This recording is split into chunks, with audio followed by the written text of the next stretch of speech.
Hello, happy Monday. Welcome back to OETV, everyone. Debt markets are closed today for Columbus Day. Big apologies out there for the Mets fans out there being knocked out, but the Jets and Giants have winning records. So Brendan McCarty coming on. Listen, he's a little bit more upset because of the performance of his Pats, but welcome back, Brendan. How are you, mate? I'm good. Hey, they won. They beat the lowly Lions yesterday. So, I mean, hey, anytime you shut out a team that's inept, it's great. And we also welcome back Matt Tuttle. How are you, Matt? I'm great, and I would add the Lions had the best offense coming into that game. So, True. you know, I'm very optimistic about my Pats now. All right, so now I'm outnumbered. This show is brought to you by the wonderful team at Open Exchange. Look to them for all of your virtual event needs. Now, moving straight into the show. Are there too many bears in the market? BAML's bear market indicator has been sitting at 0.0 for weeks now. We've seen comments over the weekend from Mohammed El-Erian about that he fears that the US is at a very high probability of a damaging recession that was totally avoidable. Strategic Asset Management's Courtney Rosenberger was interviewed on OETV last week, and they have the chances of a recession at 50-50. We can go on and on about bearish commentary, but gentlemen, we've been in the markets for a long time, and when everyone is saying the same thing, I get nervous. Should I be concerned that there is a consensus bear thinking going on here and we could see a squeeze? Let's start with you, Matt. So, no, not necessarily. We believe that the term "don't fight the Fed" works really well when the Fed is easing. It also works really well when the Fed is tightening. So, if we're back in 2009 to last year and the Fed was easing, I would think that we're on the cusp of maybe a massive move to the upside. Now the Fed is tightening. They're coming out. They're saying we're going to take the economy down. So, I don't think you can look at sentiment numbers the same you would have looked at them before. I think the only thing you want to be very cognizant of if you're shorting, which we are, and we're doing it aggressively, is you want to be very careful holding short positions overnight because the sentiment is so ridiculously bearish. Certainly, you could wake up one morning and see the market spike up 3%.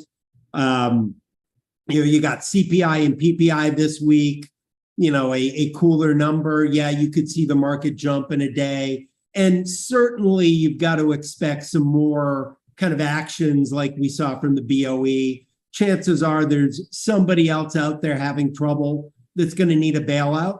The other phrase I love, when the tide goes out, you see who's swimming naked. Chances are there are a lot of people out there swimming naked right now. You could see, one of the central banks have to step in and the market could pop.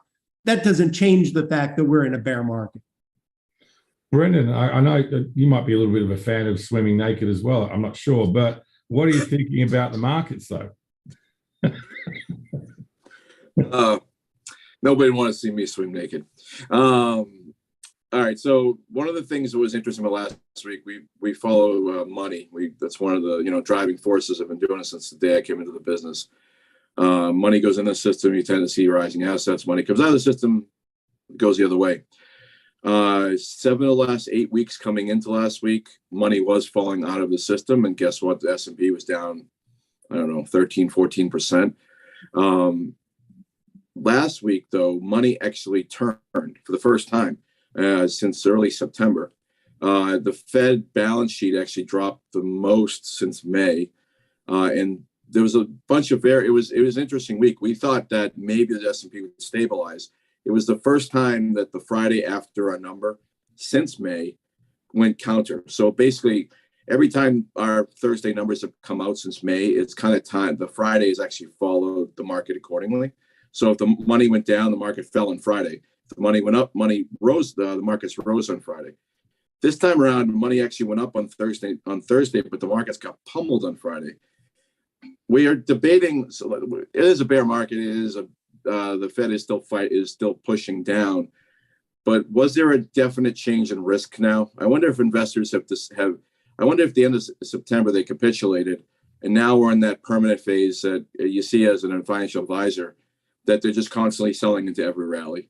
We saw it in '02. We saw it probably from '09 to 2013, where the investors just didn't believe in the rally. And I think we may have hit that turning point. It's just fascinating to me that the market couldn't get any traction on a bounce in asset money coming into the system. We'll see what Thursday's number brings, but as long as money continues to come out on on balance, if it continues to fall, I can't see the market bouncing much. I was in talking to you guys before. One of the curious things was this candlestick formations. It was this shooting star at the lows, and you don't see them often. So I'm a little curious what follows this week based on the weekly and the monthly. They both have it. If you look at a lot of charts, they all have shooting stars at the lows, and I'm just curious what follows from here. And I'm maybe we'll do an episode of talking about shooting stars and explain that to some of the viewers. I might need to freshen up on that one as well. Let's, Brendan, you and I have talked about sporting teams earlier this year, and one stock we didn't talk about at the time was Madison Square Garden Sports. Barron's had an article over the weekend that professional sports teams are worth more than ever, but Madison Square Garden sports stock, I should say, it's languishing. It's like laid back versus everything else out there. The New York Knicks estimated value was $5.8 billion and the Rangers $2 billion. But the $3.6 billion market cap of MSGS is less than half of that estimated value of those teams. Most sports fans are aware of the Dolan discount, but if the Dolans do sell a stake, could we see a big bounce here? Brendan, what do you think on this one? So I think when you look at Madison Square Garden Sports, you look at the same way as you look at Man U. If you were to line their charts up together, I think the only difference is the British pound that's hitting the performance of Man U versus the price of MSGS. I think when you look at these sports teams, Chelsea was a perfect example. Chelsea sold for over $5 billion, I think it came to, and they valued Man U at $4.2 billion, and we asked why. And I think the difference literally comes down to your product. Man U has been going sideways for years. I mean, it's been a long time since they won anything. Well, the Knicks and the Rangers, when's the last time they really won anything? The Rangers had a good year last year, but they were, I look back at this, and in the NHL standings the last 4 years, they're 12th place every year. Talk about mediocre. If your properties are not performing, your value is not that great. So it's going to be naturally depressed, just like Man U. Now, if they sell stake in the value of the company, I think it could give it a boost, but I don't think it'll be like an intervention. I don't think you're still dealing with a product that aren't great. The Knicks stink. Like, they just haven't done anything in years, and they got such a brand, and I never understood why they can't do better. Like, they're in the heart of basketball, the world. It's like they should do better, but they're not. And I think that's what's weighing on the stock, just like Manchester United. It's the same sort of thing. I don't know if there's a natural value, a 20% discount to these sort of things, but Man U is trading at this 20% discount to Chelsea, and MSGS in a way is trading at a 20% discount to its peers. Okay, Matt, what do you think about MSGS? So, we're chart guys. I'm also a Boston basketball fan and agree with Brendan. I can't believe the Knicks can't put out a competitive team. But if you look at it on Friday, it had what you'd call a viable gap up, which in a bear market would be something that, we might look to jump all over. But I'm sorry, in a bull market, be something we'd look to jump all over. But we're not in a bull market. And it's getting really close to the 50-day moving average. I'd actually be looking at this more as a short if it bumps up against the 50-day moving average and fails. The only thing that could convince me to buy a stock like this is if Elon Musk comes out and says, hey, I'm buying Madison Square Sports, rumor or actual the truth. But, barring that, we're looking at this more as a budding short setup than something you buy right now. Okay. Listen, I'm not a hockey or a basketball fan. It wasn't really big sports in Australia when I was down there. So I got no comment on MSGS. All right. The IMF is meeting this week. Yes, they're going to come out with the global doom and gloom forecasts and a possible $4 trillion loss in the world's economic output. All well-flagged information. But what about crypto? The G20's FSB is expected to announce plans to regulate the crypto and DeFi industry. There can be good things and bad things that can come from that. But how do you think crypto investors are going to react to the news that comes out of this? Matt, we'll start with you. So, I mean, the crypto bulls will react the same way they always react. Everything is great for crypto. And crypto, Bitcoin specifically has actually held up, somewhat and definitely a lot better than you would expect given what's going on in the market. At the end of the day, though, we look at this as a risk asset. We look at it as a risk asset that doesn't have a lot, underpinning it or anything really underpinning it. So, I mean, I know I'll get attacked, but crypto is not something that, we would be bullish on right here. But I'm sure the crypto bulls will look at anything as bullish and, and certainly do look at this as a security, and it's something that ought to be regulated as such. Okay. I agree fully on that. Mehdi Sanderji's covered a lot of this on the Crypto Dome show. But Brendan, what do you think on this side of it? So the rules are considered tentative. Guessing there'll never be any action based. If they call them tentative, that means they don't have enough agreement to push them through. Stable coins are their focus because it's probably the only thing they can regulate. Most crypto guys will thumb their note like, yeah, good luck trying to regulate us. We're not regulative, whatever the right word is. But this is all, I mean, I go back to this is all about the central banks and the government's trying to retake control of the DeFi world. It sits outside the financial system. They can't regulate the money flows of it. The markets over the last 2 years probably were driven in part by all the wealth being created in the crypto world. So that was money on the outside that was pouring into the financial system and driving assets higher. I think Bitcoin has been going sideways for the longest time. It's almost fascinating how long it's held. But and we actually think we wrote a headline in one of our reports on Friday, is crypto dead? Like retail, it's not dead, but Bitcoin literally trades like the US dollar right now. In fact, it probably trades more volatile. It probably has less volatility than the US dollar, strangely enough. But anyway, I think crypto investors will laugh at this and move on. I just, anytime the IMF does anything, I just sort of like, oh, that's a good headline. Yeah, they're talking about 6 months ago. That's great too. It's just the way they are. Okay, let's move on to earnings season. The Q3 earnings season is here. So get ready for the next month for even more potential volatility in the markets. I did see a headline before I jumped on that Goldman is coming out saying that there could be some downgrades in earnings coming through. But we're going to start with the ones coming through this week. And we've got Pepsico. They're going to be reporting pre-market on Wednesday. They've beaten revenue and EPS estimates in 8 straight quarters, which is extremely impressive. But the market might be trying to tell us something here, despite Morgan Stanley expecting them to beat expectations. The share price has been selling off in the last couple of months ahead of these earnings. Are they starting to lose their pricing power, or is this sell-off an opportunity, Brendan? So it's interesting. I never would have thought this in hindsight, but they trade like GAS and Conagra. Pricing power, ability to move prices forward. Like Conagra we spoke about last week, and they were going to raise prices next year. And I think I asked, what happens if they can't? What if we can't pass through? They're going to see higher revenue. Again, they'll probably have another beat in some regard in the current prices, and they'll probably agree. I mean, I think I paid $7 for a 12-pack of Pepsi a couple of weeks ago. So didn't even realize it until at the register. But I think they're going to run into margin pressure, just like GIS and CAG ran into. And the chart itself, it seems to be rolling over. I wonder if investors are asking, is this the best the staples with this model can get? Is this the best that the guys who constantly pass through their demand to higher prices, can they get away with this much further? And I think the chart is telling us that investors are seriously weighing that thought. It's sitting right on support. So it's sort of like at that uncertain level. I think I talked about, it was either Apple or Microsoft. It was sitting right on uncertainty like 3 or 4 weeks ago. And I had no idea which way it was going to go. But I can tell you that it's sitting on a point right now. It doesn't say the investors are super excited about it coming into the report. Another one of those shooting stars in that weekly candle there. I wonder if a miss is on the table now, or at least a miss on the outlook. I think that's what the investors may be pricing in based on the way it's trading. Okay. Matt, you don't take positions in the earnings and so forth, but you're struggling with the sun there, but I do want to get some insights on this too.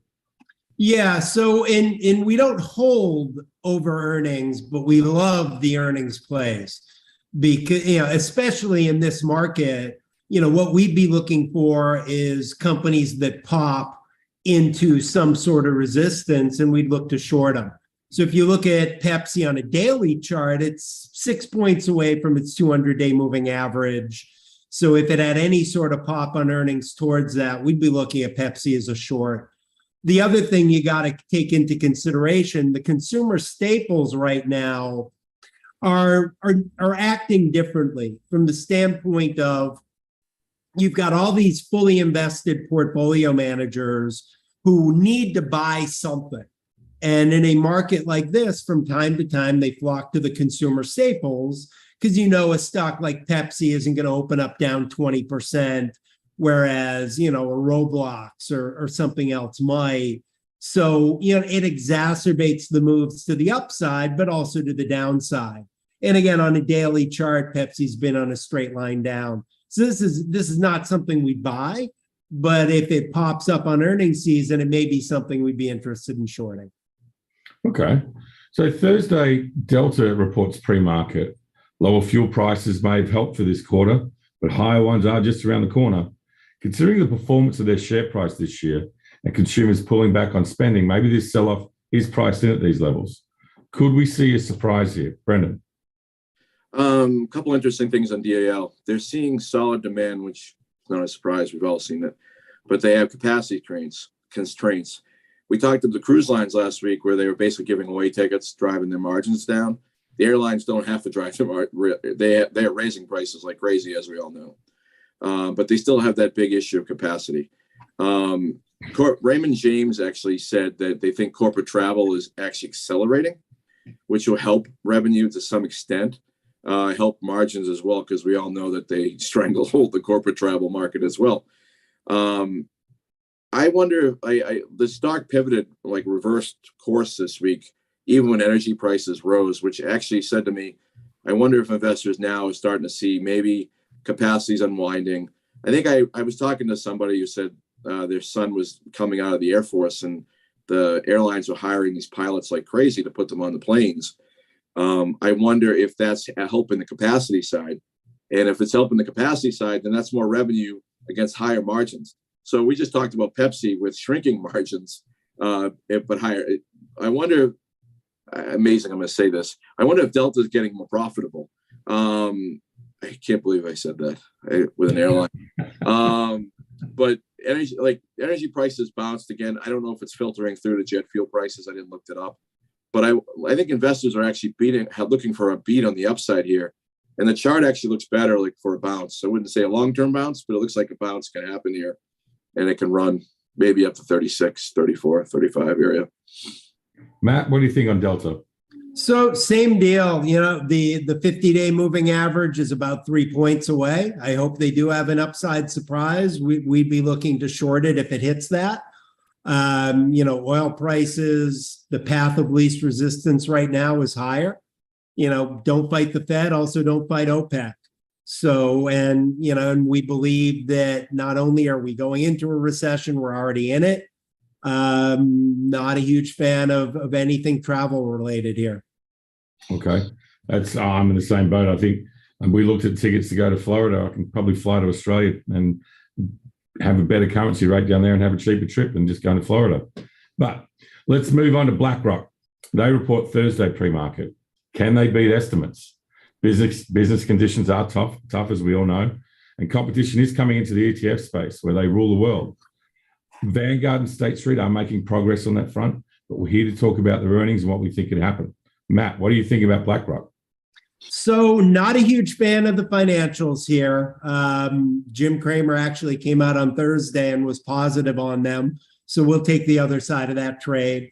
I do believe BlackRock, I heard somewhere BlackRock was somewhat responsible for that trade that got the UK pension fund in trouble. If that's the case, that's probably not a great look.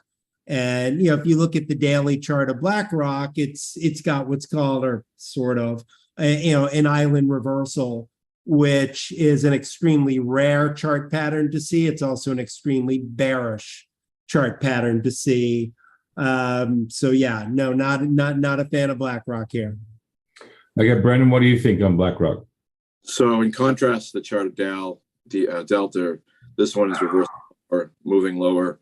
I share Matt's sentiment. There's something wrong with the financials. Like they started to break more aggressively 2 weeks ago than a model that we use for them. So I guess it foreshadowed Credit Suisse, I guess, in a way. But BLK's numbers for this quarter are going to look dreadful. Revenue is supposed to be down 14%. EPS is supposed to be down 30%. This is the hazards of being in the wealth management business and relying strictly on fees. I like Morgan Stanley when I was there. In contrast to my previous shop at Bear, transactions versus fees. Well, if you're going to live and die with fees, this is what happens. You're going to lose money when markets go down, when people get bearish, so to speak. They don't have a lot of bearish ETFs to offset their portfolio.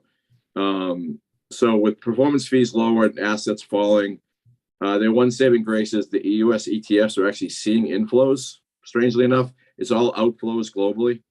I don't think the story will be great. They'll probably pressure stock further following the announcement. There's something brewing in the financials, and I know they're down. Everybody's down, but they're down more, and I don't know what it is.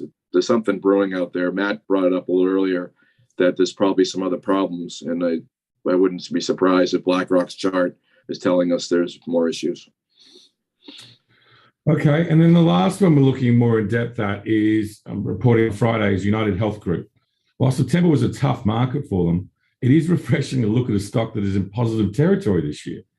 That sell-off could be seen as an opportunity, as many have been touting the healthcare names as a safe haven in 2022. But we know that overheads are increasing, and in the corresponding period last year, we did see an aggressive sell-off in the stock. Do you like the healthcare space here, Matt? We do not. Hate to sound like a broken record, but there's actually no space that we like, healthcare included. UNH on a daily chart is sitting right on its 200-day moving average. To us, a break below is a short sale entry on this one as well. Brendan, what do you think here? It does look like it could roll over here. Yes, it's tough to poke holes in UNH because it's been such a rock solid company. I mean, they've just been spitting out money and taking advantage of the healthcare system. My wife works in healthcare, so I sort of get an insight into this sort of stuff. But the stock from 2015 has been a rocket ship, a four times mover. So I'm going to try to poke holes in the story a little bit here. There's a lot of moving parts in healthcare that could filter down to the insurance side. Nursing hiring is up. So if nursing hiring is up, that means there's more visits to the hospitals and more visits to the pediatrics and all that sort of stuff. That means more insurance claims, which means less profits. Also, doctors' visits that lead to surgeries is up. Don't ask me how I found this data. I just did some digging and I found this stuff. Doctors' visits up that leads to surgeries. That's a big deal in terms of insurance impact. I remember when we were talking during the pandemic, I think it was Aetna, their medical loss ratio was like rising. Like they were making more and more money because nobody was able to go to the hospitals and stuff. We're all locked down, so they were like profitable as anything. I wonder if UNH had a medical loss ratio, it helped to beat in the second quarter. I wonder if that reverses in the third quarter. They did beat by like 38 cents last time though, so I wonder if the market is just saying they're not going to beat by so much. I think that's why the stock is rolling. Nothing goes up forever. This stock reversed in 18 and traded sideways for the whole year. We probably in the same sort of setup. So I doubt they'll miss, but I wonder if the beat just won't be so astounding, and that might not give it a lift to take off. So it's a tough one, but it's tough to poke holes in this name, which is probably the reason it'll go down.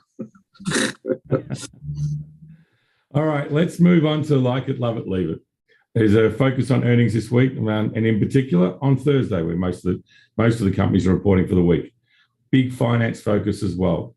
So let's jump into it. Matt, I'm going to start with you. Citigroup. So leave it. That one again on a daily chart, another island reversal. We'd be looking to short any type of strength. Again, to go back to what Brendan was saying, we believe where there's smoke, there's fire. If one investment bank is having trouble, eventually that flows through to all of them. I'm not saying this is 2008 all over again, but we saw what happens. This stuff does not happen in isolation. We would not be buying the banks, and we'd be looking for opportunities to short them. Okay, Brendan, what about you for Citigroup? I would leave it. Looks like it would fall further to like 39.5. Not a big fan. Okay. The second one, JP Morgan. Let's go with you again, Brendan. This is the one I like, surprisingly. They're the biggest scary one. Anyway, they like it. I like it. It held the 105 level. Could see it climb to 115 and then perhaps 125. But I think they blew earnings last time, so this might be a risky hit. Okay, Matt. I mean, same thing we saw in Citi. But if you are going to buy a bank, this is probably the one you'd want to own. I mean, we're not, but I think this is the best or one of the best. Okay. I always like Morgan Stanley, so that's the next one on the list. Matt, what do you think of Morgan Stanley? Yeah, I mean, same deal. Again, we keep seeing these island reversal patterns on all these banks on a daily chart, which again is supposed to be a pretty rare chart pattern, but we're seeing it everywhere, and it's extremely bearish. Again, not a fan of the investment banks here. Brendan, Morgan Stanley? I'd leave it. Failed in the 65-week. Looks like it wants to go sub 75 before turning higher. Maybe 70. It's not. There's a longer-term chart pattern going down in Morgan Stanley. We noticed it like 3 months ago. So I know it's tough looking at all these financials, all looking very similar, but Wells Fargo, Brendan? I would leave it. Failed to take out 42 last week and settled below it. I think that's two challenges of that 42. Looks like 39 is the next level. Okay. Matt, I swear it's the last bank. No, that's fine. And this actually could be the best short setup out of all of them, because on a daily chart, it's not that far from its 50-day moving average. So if it pops to the 50-day and fails on earnings, this could be your best short. Okay. And then FAST, Fastenal. It's probably my accent, but what do you think on that one, Matt? I mean, it actually, if you look at the daily chart pattern, it looks like a bank. It looks extremely bearish here. Yeah, leave it. All right, Brendan? I'd leave it. Broke through support at 46. Breath has also made a lower low. It is very oversold, so if they were to surprise with earnings, they may catch the shorts the wrong way, but I would leave it. Okay, and the last one we're looking at for you, Brendan, Domino's Pizza. This chart actually quite surprised me. I've been under the idea that these pizza places would be better, but it isn't. So I'd leave it. Broke through 330, rejected it last week. Looks like it's just like Fastenal, actually. Looks like it's moving towards 290. It may not be a straight shot as it's also oversold. It's got that long candle too. Breath is sitting at similar levels to a bounce back in 18, I think it was. So it's setting up that it could squeeze, but the trend is lower, so I'd leave it. Matt, what do you think on Dominos? Yeah, I agree with Brendan. I mean, it is a straight shot down. Tried to rally with everything else earlier in the week and failed. Right now, we'd leave it. Okay. Well, guys, that wraps up the show for today. Thank you so much, Matt, for joining us. Wonderful to have you back again, and looking forward to talking to you again soon. Great. Thanks for having me. And Brendan, thank you for coming back as well. And we'll be talking with you next week. Sounds good. And for everyone else out there, good luck investing.